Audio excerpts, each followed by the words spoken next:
Halo sahabat berdesa, selamat datang di seri ke-18 Bedah Ulang Undang-Undang Desa. Bersama saya Juang Gagah Merdeka, dosen ilmu pemerintahan STPMD APMD Yogyakarta, dengan narasumber Bapak Sutoro Eko Yunanto, Pak. Selamat siang, Pak. Siang. Ya, baik. Sahabat berdesa, di seri ke-18 ini kita akan membahas terkait dengan kerjasama desa, Pak. Oke. Baik. Jadi kerjasama desa itu kan di pasal 91 itu kan terkait dengan desa, kerjasama dengan desa dengan pihak ketiga dan desa lain ya Pak ya. Itu meliputi seperti apa Pak kerjasama itu Pak? Ya terserah, ada kerjasama.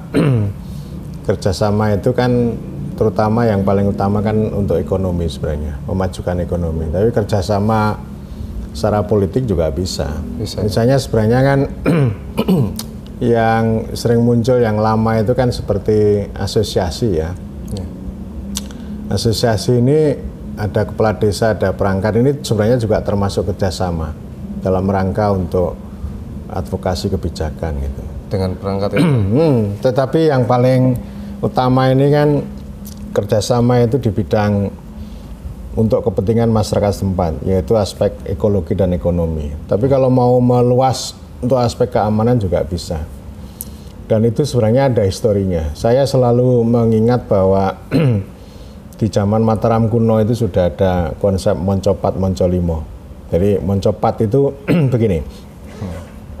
Ada 5 desa. Ada 5 desa yang satu desa itu ada di tengah. Oh iya. Ada di tengah ya. Terus kemudian dikelilingi ada 4 desa. Lalu desa di tengah ini nanti akan terdapat pasar. Pasar ya. Jadi pasar itu aktivitas ekonomi dan itu dibangun melalui kerjasama 5 desa itu.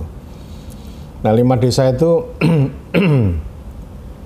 bangun kerjasama itu ya soal keamanan. Keamanan warga, keamanan wilayah itu menjadi concern mereka, terus kerjasama ekonomi. Dan tentu juga ini ya soal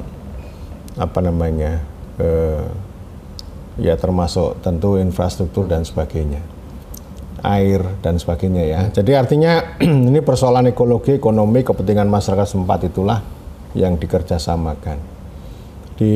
Kalau di zaman sekarang ya ada juga misalnya ini kerjasama bikin listrik bareng-bareng misalnya, listrik tenaga surya misalnya, atau mengelola air.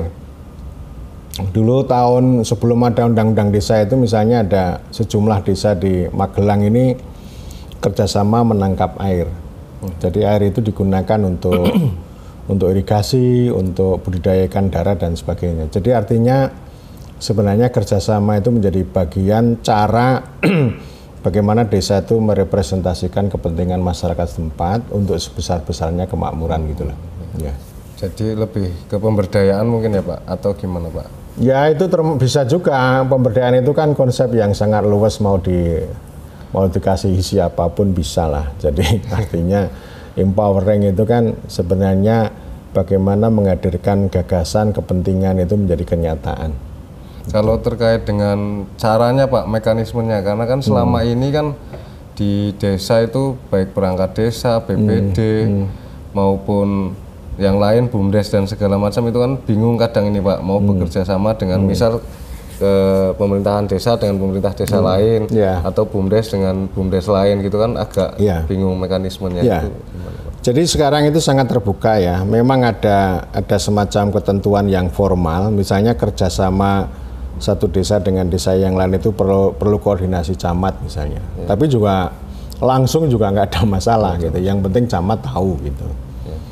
Tapi itu kan antar desa ya. Antar desa itu bisa macam-macam, termasuk nanti dalam kerangka BUMDesa bersama. Jadi BUMDesa bersama itu artinya basisnya adalah kerjasama antar desa. Bisa satu kecamatan, bisa desa dengan ini perbatasan tapi beda kecamatan juga tidak ada masalah kan begitu. Lalu di sana ada Badan Kerjasama Antar Desa. Jadi diselenggarakan oleh Badan Kerjasama Antar Desa yang itu dibentuk, disepakati bersama antar desa. Jadi Badan Kerjasama Antar Desa itu eksekutornya. Tetapi wadah pengambilan keputusan namanya musyawarah antar desa. Dan musyawarah antar desa itu ini ya, ada delegasi-delegasi yang datang dari desa. Dan pengalaman ini sudah ada, itu antara lain mentransformasikan ini ya, uang ya, dulu uang warisan PNPM Mandiri melalui UPK itu loh. Dulu saya melakukan operasi itu, tetapi bukan berarti bahwa uang yang diwarisi dari PNPM itu dimiliki oleh desa atau BUM Desa Bersama atau kerjasama antar desa. Tapi prinsipnya bahwa BUM Desa Bersama ini mengelola uang yang sudah bergulir di masyarakat. Bukan dimiliki, kalau dimiliki itu bisa keliru secara hukum karena pada dasarnya dulu uang UPK PNPM Mandiri itu tidak dibangun melalui asas kepastian hukum, tapi asas manfaat. Jadi kalau orang bertanya, ini uang ini milik siapa? Milik masyarakat gitu. Lalu saya memahami ini seperti common pool resources. Setiap orang bisa menikmati, bisa memanfaatkan, tapi tidak bisa memiliki secara hukum gitu.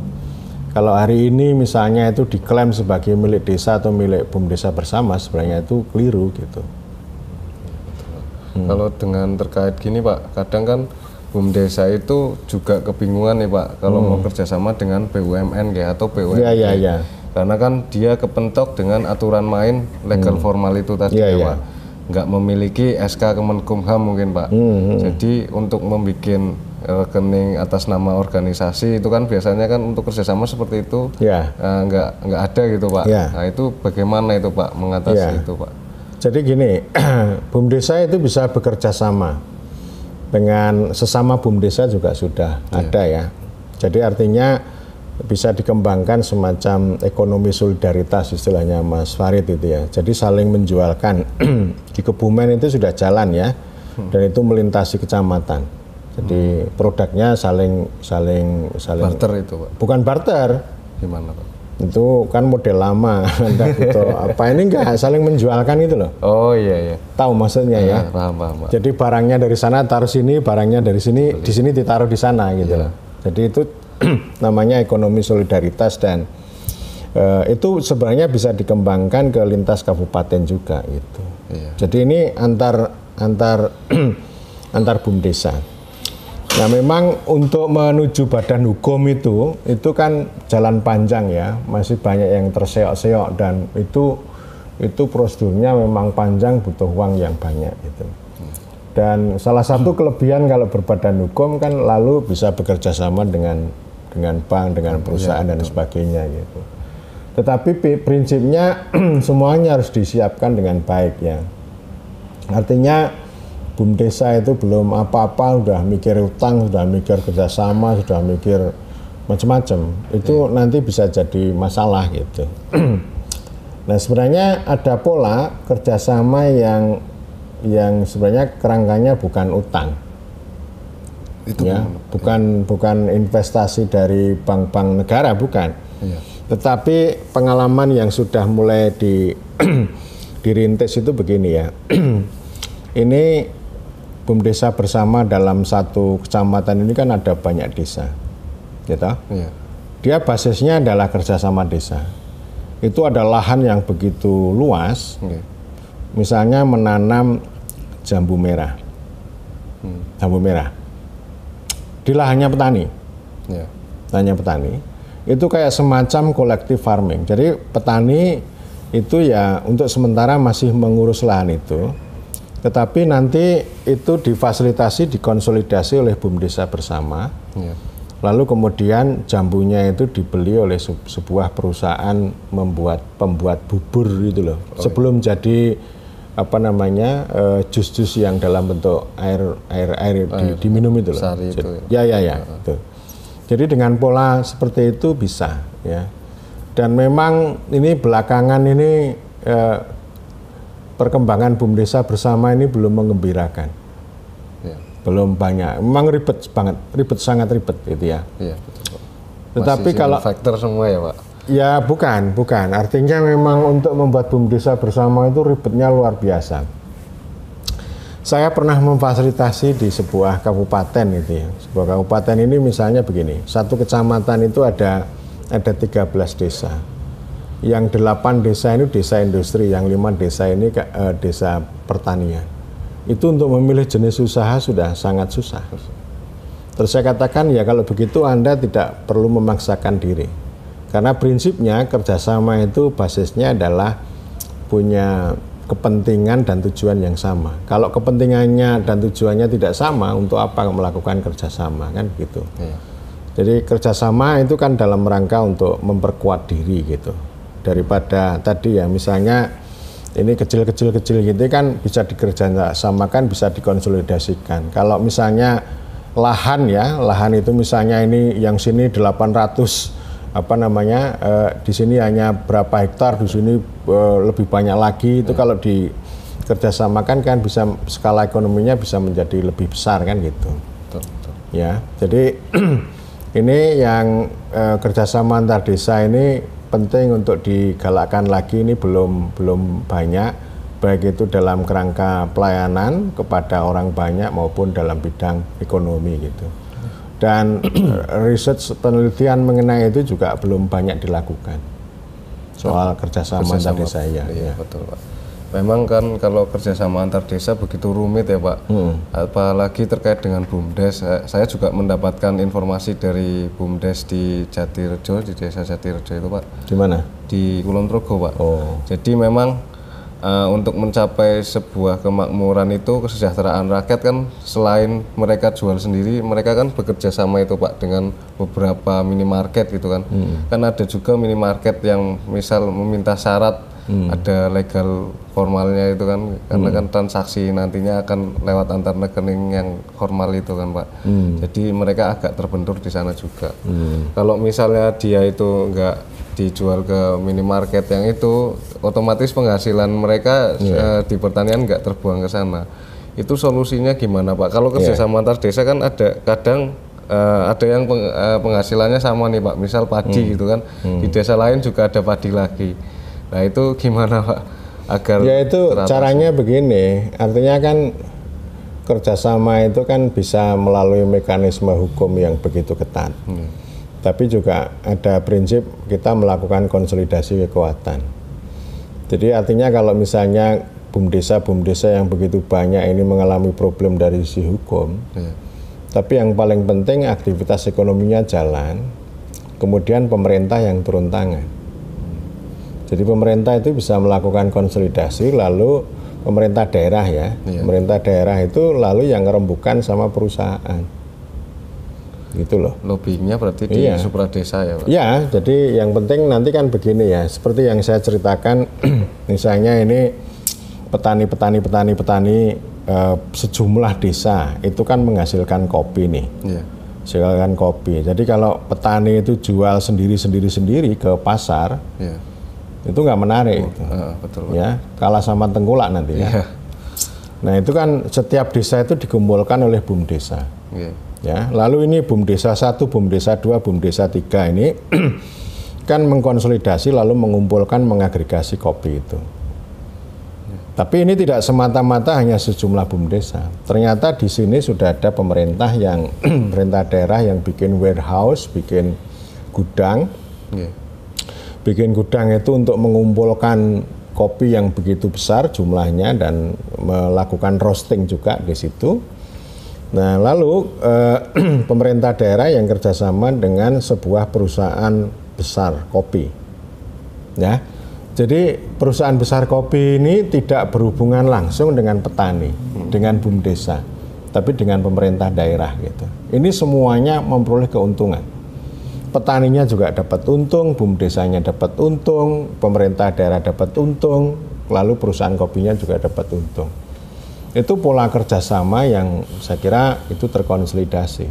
Memang kalau kerjasama yang tadi diceritakan misalnya ini antara BUMDesa atau BUMDesa bersama dengan langsung dengan perusahaan itu, wah itu luar biasa itu cukup berat ya.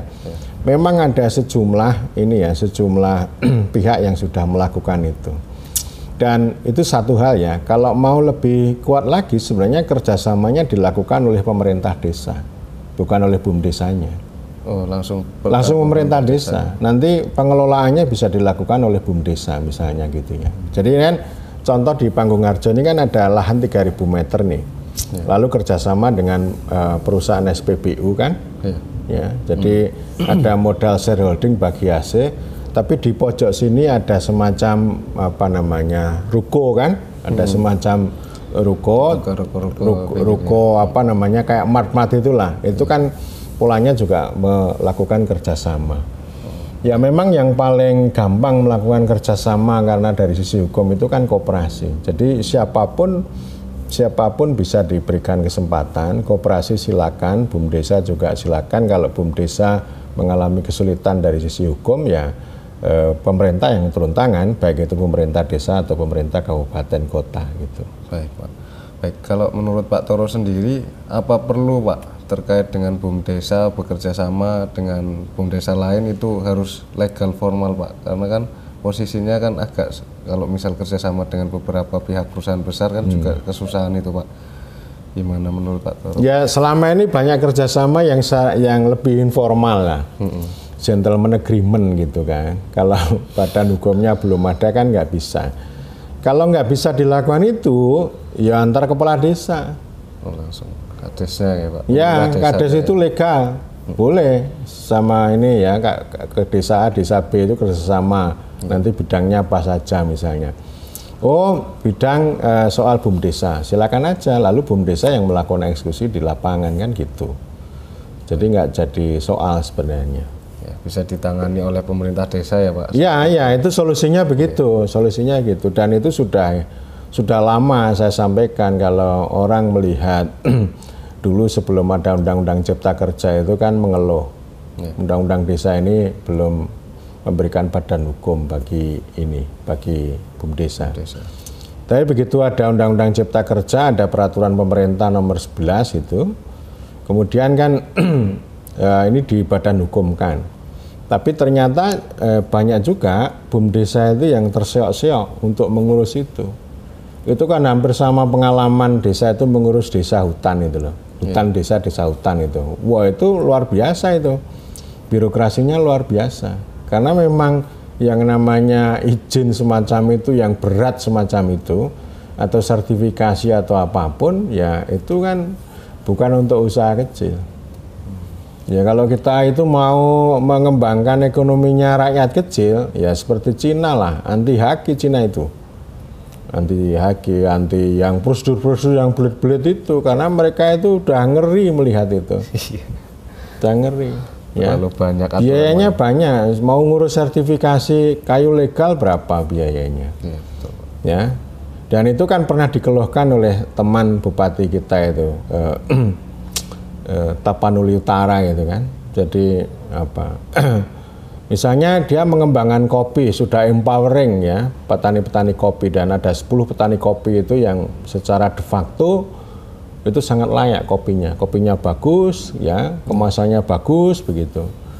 Tetapi untuk menjual keluar, ternyata izinnya banyak. Susah, ribet. Ya, harus datang ke Jakarta, harus ini, harus itu begitu. Dan pada waktu ada perayaan G20, itu sebagian dari mereka itu bisa tampil di G20. Tapi nggak bisa menjual, cuma display aja untuk mempertunjukkan. Karena izin secara nasional itu belum keluar. Karena itu Bupati Tapanuli Utara itu mengatakan bahwa ini pemotongan izin one single submission dan sebagainya itu hanya lip service. Ya. Pada praktiknya itu izinnya itu sangat banyak, dan dia dia membandingkan bagaimana di Thailand, di negara-negara lain. Itu kalau urusan orang kecil kayak begitu ya itu sangat longgar. Cina lebih ekstrem lagi, jadi nggak mengenal itu. Kalau mau niru ya nirulah gitu ya, nggak ada yang namanya haki-hakian dan sebagainya. Karena yang namanya hukum itu kan musuh besarnya rakyat kecil. Iya, betul Pak. Iya. Ribet itu ya Pak, untuk aturan mainnya. Nah jadi kalau misalnya itu terkait dengan hukum legal formalnya ya Pak. Tapi kalau misal perjanjian kerjasama dengan desa lain, itu perannya BPD itu gimana Pak? Termasuk perdesnya ada apa? Itu kan ada aturan main perdes juga ya Pak. Jadi prinsipnya begini, kan ada 7 hal strategis yang harus diputuskan oleh musyawarah desa. Musyawarah desa kan yang memimpin BPD. Ya, 7 hal strategis itu salah satunya adalah kerjasama. Itu. Jadi begini, desa itu atas misalnya musyawarah nanti akan membicarakan soal musyawarah desa membicarakan kerjasama. Nah nanti di sana itu kan ada butir-butir kesepakatan antara BPD, pemerintah desa, lalu ada para warga yang terlibat. Nah butir-butirnya itu lalu disusun menjadi peraturan desa. Judulnya peraturan desa tentang kerjasama desa. Nanti di sana itu diberikan koridor. Jadi desa itu boleh bekerja sama dengan siapa dan tidak boleh dengan siapa. Lalu prinsip-prinsipnya seperti apa gitu. Jadi BPD menjadi tahu. Jadi prinsip dasarnya, nilai-nilainya yang mau diperjuangkan, kepentingannya yang mau dihadirkan itu disepakati secara bersama-sama dan tentu diketahui oleh BPD. Ya Pak, baik. Kalau masalah misal BPD, oke lah di tengah jalan lancar-lancar aja ya Pak. Terus tiba-tiba ada permasalahan terkait dengan perjanjian kerjasama nih Pak. Tapi BPD-nya nggak setuju, pemerintah desanya masih pengen jalan, itu gimana Pak? Karena kan ya kalau sudah kerjasama itu kan yang mengeksekusi ya dua belah pihak itu. Karena itu kan biasa. Kalau kita MOU kalau ada sengketa kan diselesaikan secara keluargaan secara musyawarah atau disepakati toh.